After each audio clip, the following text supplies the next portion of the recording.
ক্ষুধা আছে পেটে? ওটা লক করে দিও, আনলক করে ক্ষুধা আছে, এটা থাকার কথা। লক করে দিও, মেহমানদারি ব্যবস্থা আছে? কালার লক মুইর পরে চারজন বাড়িতে মেহমানদারি করবো, হ্যাঁ? ইনশাল্লাহ বাড়িতে গিয়ে ইনশাল্লাহ আমরা মেহমানদারি করবো। ভয় নাই তো? ঘুম আছে? আওয়াজে মনে হয় ঘুমও আছে, ক্ষুধার সাথে ঘুমও চলে আসছে। একটু আওয়াজ দিতে পারবেন ইনশাআল্লাহ? নারায়ে তাকবীর। একটু মুসলমানের কণ্ঠের আওয়াজ দিতে পারবেন ইনশাআল্লাহ? কোনো মুনাফিকের আওয়াজ নয়, ইমানি জজবানি একটু আওয়াজ শুনতে চাই। নারায়ে তাকবীর। আমার প্রিয় ভাই, আমার মুরব্বী, আমার মাথার তাজ, আমার বট বৃক্ষ বলতে পারেন আপনাদের এলাকার কৃতি সন্তান হযরত মাওলানা শাহরিয়ার ইমরান। এই ছোটবেলা থেকে ওনার স্নেহের আদরে আদরে বড় হয়েছে আলহামদুলিল্লাহ। ওনার এলাকায় আজকে আসতে পেরে খুবই ভালো লাগা কাজ করছে। আল্লাহর মেহেরবানি, আল্লাহ তাআলা নিয়ে আসছে আমার প্রিয় মানুষের বাড়িতে। আল্লাহ তাআলা ওনাকে আমাদের সবাইকে জান্নাতের জন্য কবুল করুক। আর একটু জোরে বলেন না আমিন। আপনারা হয়তো আপনার এলাকার সন্তানকে নাও চিনতে পারেন, কিন্তু আলহামদুলিল্লাহ সারা বাংলাদেশের মানুষ চিনে। সাংস্কৃতিক কর্মী হিসাবে, সাংস্কৃতিক যোদ্ধা হিসাবে, একজন সাচ্চা দিলওয়ালা হিসাবে গোটা দেশের মানুষ কম বেশি চিনে আলহামদুলিল্লাহ বলেন। আল্লাহ তাআলা প্রতিটা এলাকায় এলাকায় এরকম দ্বীনি মুজাহিদ আল্লাহ তৈরি করেন। রাগ করতেছেন? আওয়াজে মনে হয় একটু রাগ করে ফেলছেন আপনি। একটু দিতে পারবেন আওয়াজ একটু ইনশাআল্লাহ? নারায়ে তাকবীর, লিল্লাহে তাকবীর। আল কোরআনের আলো, কোরআন সুন্নাহর আলো। গজল মনে করছে একটু গাইবো? বয়ান শুরু করার পূর্বে একটু গাইলে আর কি, যেহেতু আমি মানুষটাই গজলের মানুষ, আমার রক্তে মাংসে মিশে আছে গজল। একটু মাঝে মাঝে গাইলে রাগ করবেন না তো? আওয়াজ দিতে পারবেন ইনশাআল্লাহ?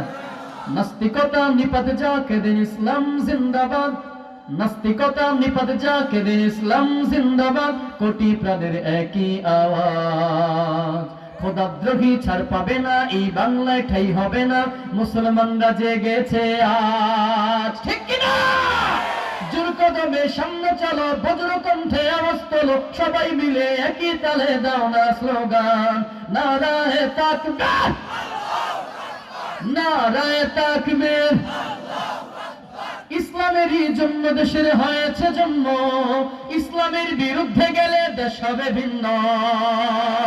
ইসলামের বিরুদ্ধে যারা নিয়েছে অবস্থান, এই বাংলায় ঠাই হবে না, যাও হিন্দুস্তান।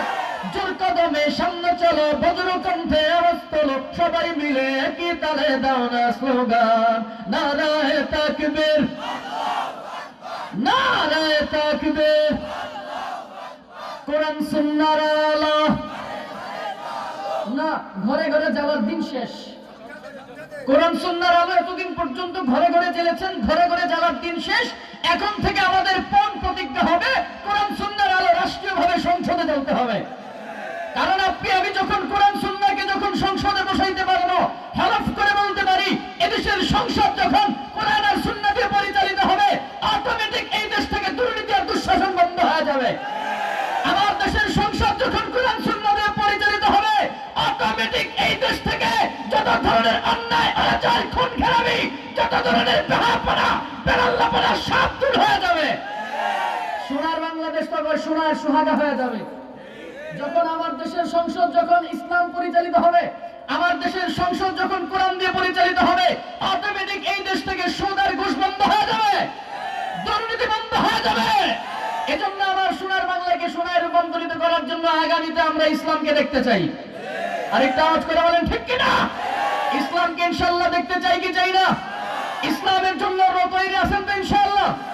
ইসলামের জন্য যদি আমাদেরকে লড়াই করতে হয়, যদি দিন কায়েমের জন্য আমাদেরকে যদি রাজপথে নামতে হয়, আল্লামা মামুনুল হকের নেতৃত্বে, ডক্টর শফিকুর রহমানের নেতৃত্বে, সৈয়দ জালাল করিমের নেতৃত্বে কারা কারা রাজপথে নামতে তৈরি আছো? তুই হাত আল্লাহকে তুলে দেখায় দাও।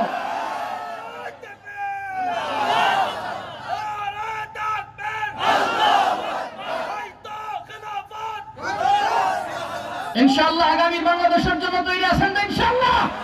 কারণ একে একে সব দেখছি, আগামীতে আর ডানে বামে দেখতে চাই না, আগামীতে ইসলামকে আমরা দেখতে চাই। একে একে শেষ করেছি, সবার দেখা হইল শেষ, দেখতে দেখতে গোল্লায় গেল আমার সোনার বাংলাদেশ। একে একে শেষ করেছি, সবার দেখা হইল শেষ। দেখতে দেখতে গোল্লায় গেল আমার সোনার বাংলাদেশ। দেখতে দেখতে গোল্লায় গেল আমার সোনার বাংলাদেশ। স্বাধীনতার বয়স বেড়ে এত বছর পেরোলাম, নেতারা তো সবই পেল, আমরা বলো কি পেলাম? নেতাগণের রেশারেশি, জনগণের পর্বশেষ। দেখতে দেখতে গোল্লায় গেল আমার সোনার বাংলাদেশ। দেখতে দেখতে গোল্লায় গেল আমার সোনার বাংলাদেশ।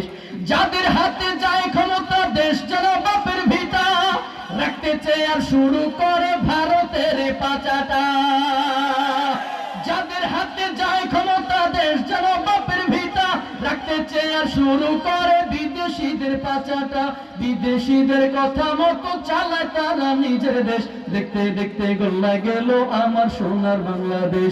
দেখতে দেখতে গোল্লায় গেল আমার সোনার বাংলাদেশ। কেউ দিল না, সবাই নিল, আমরা যে কলুর বলো, সারা বছর নেয় না খবর, নির্বাচনে খোদারা আছে না নাই? আফসোসের সাথে বলতে হয়, এদেশের একটা জনগণ আছে যারা উলামায়ে কেরামদেরকে গালি দেয়, ধর্ম ব্যবসায়ী বলে, অথচ টাকা দেখবেন যখনই সামনে নির্বাচন আসে এদেরকে তখনই টুপি মাথায় দিয়া গায়ের মধ্যে পাঞ্জাবি পরে এদেরকে মানুষের দ্বারে দ্বারে ঘুরতে দেখা যায়। কিন্তু সারা বছর এদের মাথায় টুপি দেখা যায় না, এদের গায়ে পাঞ্জাবি দেখা যায় না। আমরা স্পষ্ট বলতে চাই, যারা নির্বাচনকে পুঁজি করে মাথায় টুপি দাও, গায়ে পাঞ্জাবি পরাও, উলামায়ে কেরামদেরকে যারা গালি দাও ধর্ম ব্যবসায়ী, আমরা বলবো উলামায়ে কেরাম ধর্ম ব্যবসায়ী নয়, তোমরাই হলো আসল ধর্ম ব্যবসায়ী। এজন্য এদেরকে চিনে রাখতে হবে। রাজি আছেন তো ইনশাআল্লাহ? রাগ করেছেন? রাগ করছেন? দ্বীনের প্রতি মহব্বত আছে না নাই? আর একটু জোরে বলেন না, আছে না নাই? একটু শেষ পর্যন্ত থাকতে পারবেন তো ইনশাআল্লাহ? শেষ পর্যন্ত তাকবীরের আওয়াজ দিতে পারবেন ইনশাআল্লাহ? নারায়ে তাকবীর। এই আওয়াজ একটু শেষ পর্যন্ত দিবেন। আপনারা থাকবেন? থাকবেন আপনারা ইনশাআল্লাহ? কারা কারা ভাগবেন দুই হাত তুলে আল্লাহকে দেখায় দেন। ইমরান ভাই, এটা শুরুতে আমাদের থেকে চলে যাবে। আপনারা থাকবেন ইনশাআল্লাহ? আমি বুঝেন না এর জন্য হাত তুলে ফেলছেন। থাকবেন ইনশাআল্লাহ? তাহলে কারা কারা থাকবেন আল্লাহু আকবার বলে দুইটা হাত দেখায় দেন। আল্লাহ কবুল করেন, আমিন পড়েন। জীবনের শুরু একবার আইলাম আর কি, জীবনে আই আর না একটু কইলাম আর কেমনে করে, রাগ করছেন? জীবনের প্রথম আসলাম এই এলাকায়, ভবিষ্যতে আইলেও আইতে পারি, নাও আইলে রিজিকে থাকলে আসবো। আইসি যেহেতু একটু কয়ে গেলাম, রাগ করেন না, আবার বদদোয়া দিয়েন না। আল্লাহ কবুল করুক, পড়েন আমিন। ইন্নাল হামদুলিল্লাহ والصلاة والسلام على رسول الله وعلى آله وأصحابه أجمعين. أشهد أن لا إله إلا الله وحده لا شريك له،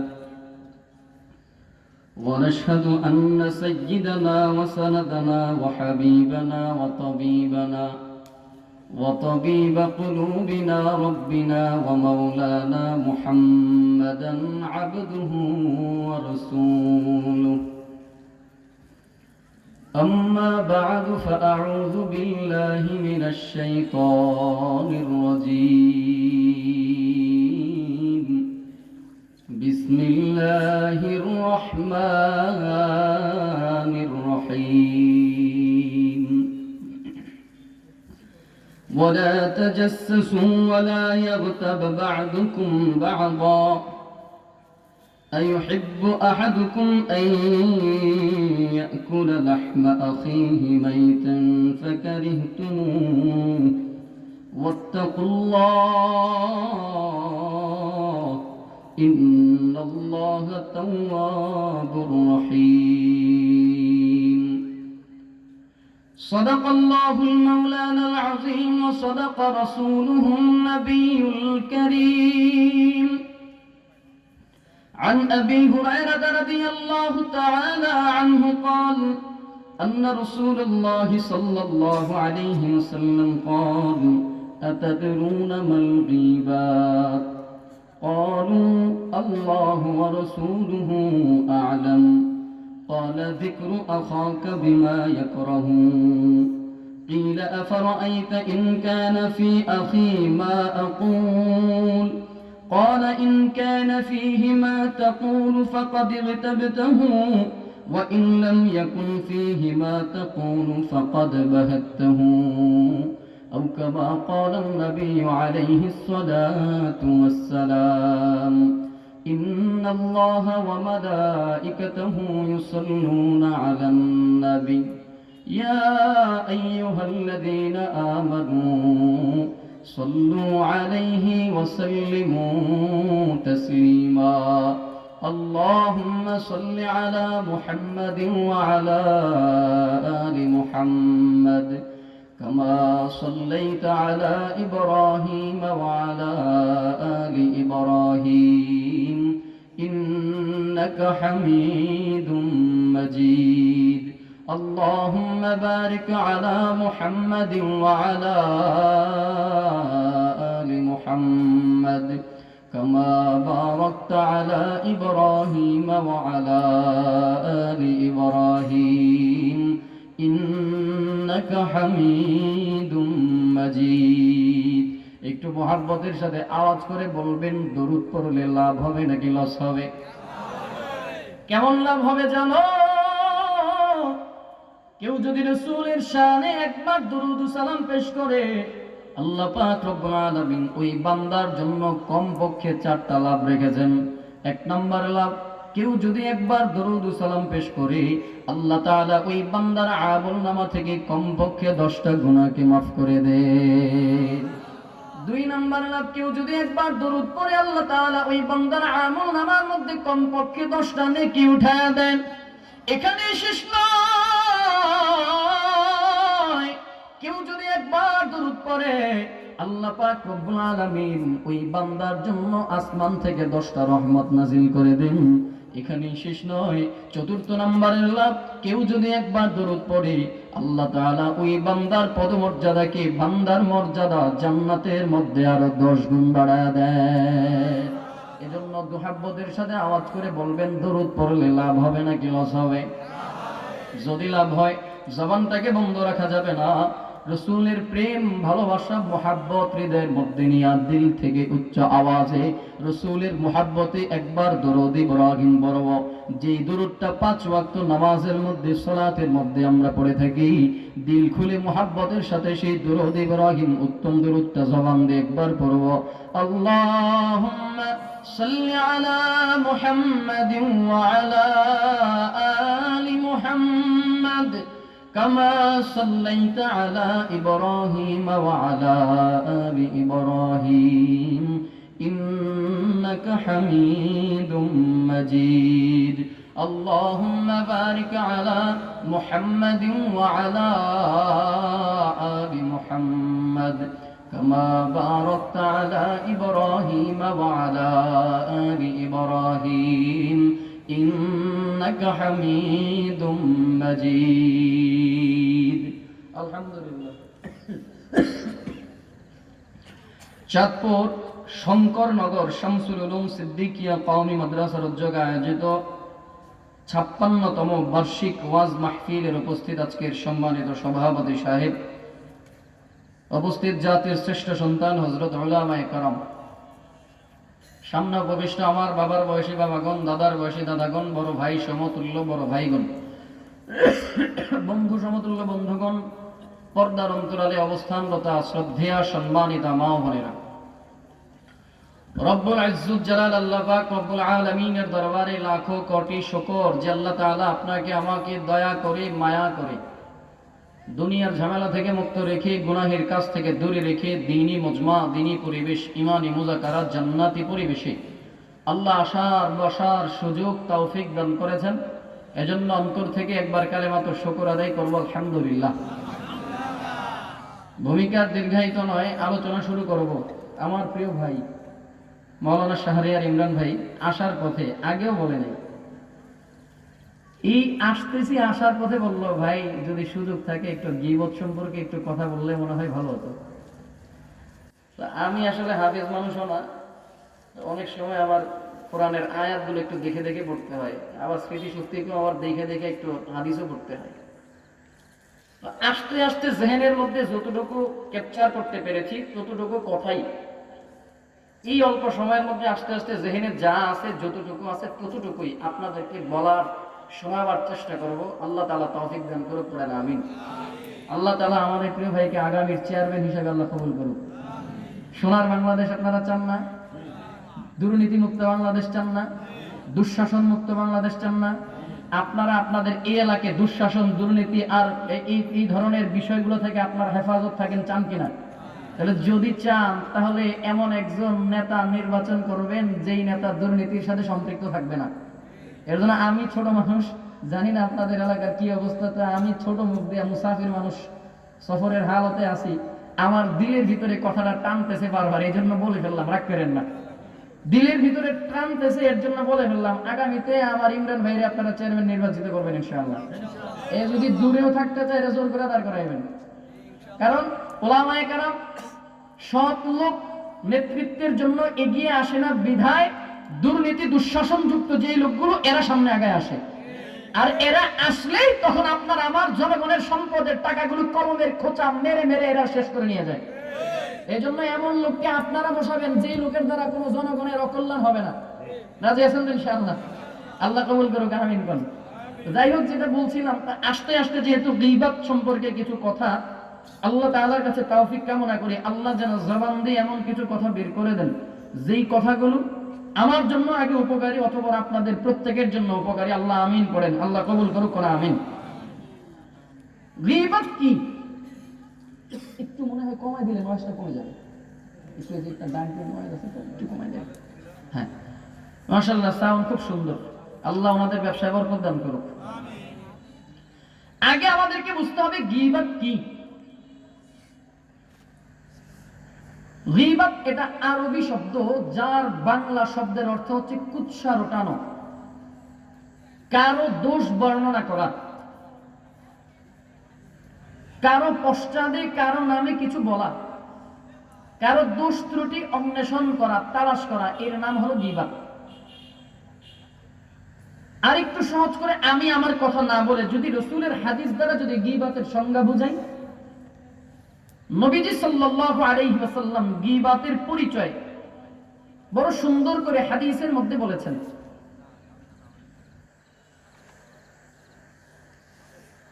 পারিভাষিক অর্থে গীবত বলা হয় কারো অনুপস্থিতিতে এমন কিছু বলা যা শুনলে সে কষ্ট পাবে।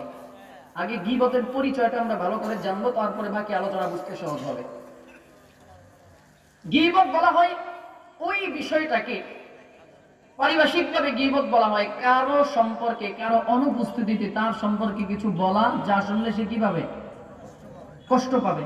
এর নাম গীবত। মুখের বলার দ্বারা যেমন গীবত হয়, মুখের কথার দ্বারা যেমন গীবত হয়, ঠিক তেমনি ইশারায় অঙ্গভঙ্গিতেও গীবত হয়। যার সম্পর্কে আমি বললাম তার পশ্চাদে, মানে তার অনুপস্থিতিতে যার সম্পর্কে আমি বললাম, প্রকৃতপক্ষে সে যদি সেই অপরাধ না করে থাকে তবে সেটা বহতান, অপবাদ হয়ে যাবে। মুখের বলার দ্বারা, কথার দ্বারা যেমন গীবত হয়, ইশারা ইঙ্গিতের মাধ্যমেও গীবত হয়। গীবত করা হলো কবিরা গুনাহ, গুনাহে কবিরা, বড় গুনাহ। জীবিত ব্যক্তির গীবত করা যেমন হারাম, ঠিক অনুরূপ ভাবে মৃত ব্যক্তির গীবত করাও হারাম।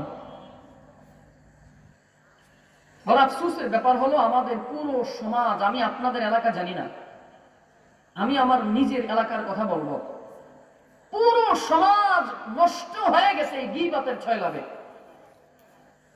পুরো পাড়া, পুরো মহল্লা, পুরো এলাকা, পুরো জাতি ধ্বংস হয়ে গেছে গীবতের মহল্লা, গীবতের ধ্বংসের কারণে। এত বেশি মারাত্মক ভয়াবহ রূপ ধারণ করেছে। দোকানে বসবেন সেখানে গীবত, চাষটলে বসবেন সেখানে গীবত, মাহফিলে বসবেন মাহফিলেও গীবত হয়। কানে কানে এইজন এইজন কি করে না দরকার আছে, এই সে আউল ফাউল বা উল্টা ইত্যাদি ইত্যাদি ইত্যাদি, এরকম বহুত কিছু চলে।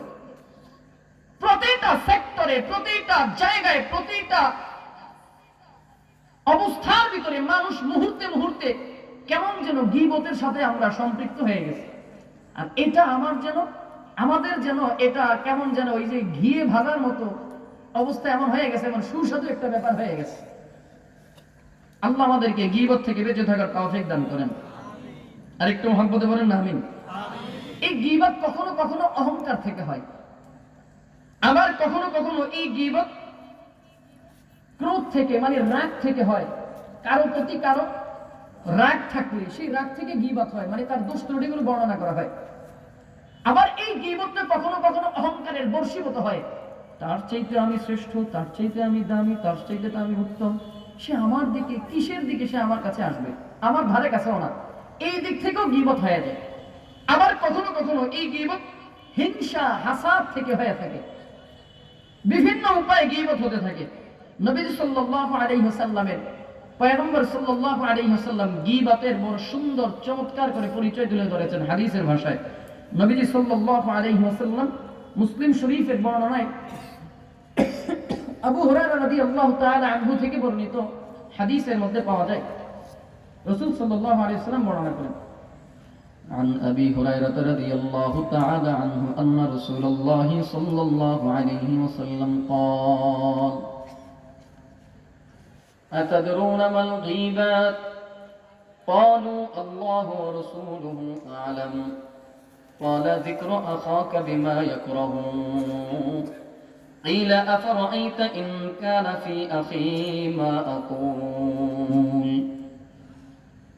আবু হুরায়রা রাদিয়াল্লাহু তাআলা আনহু থেকে বর্ণিত, তিনি বলেন, পয়গম্বর আকরাম সাল্লাল্লাহু আলাইহি ওয়াসাল্লামের কাছে একজন সাহাবী পয়গম্বর আকরাম সাল্লাল্লাহু আলাইহি ওয়াসাল্লাম সাহাবায়ে কেরামদের কাছে একবার জানতে চাইলেন,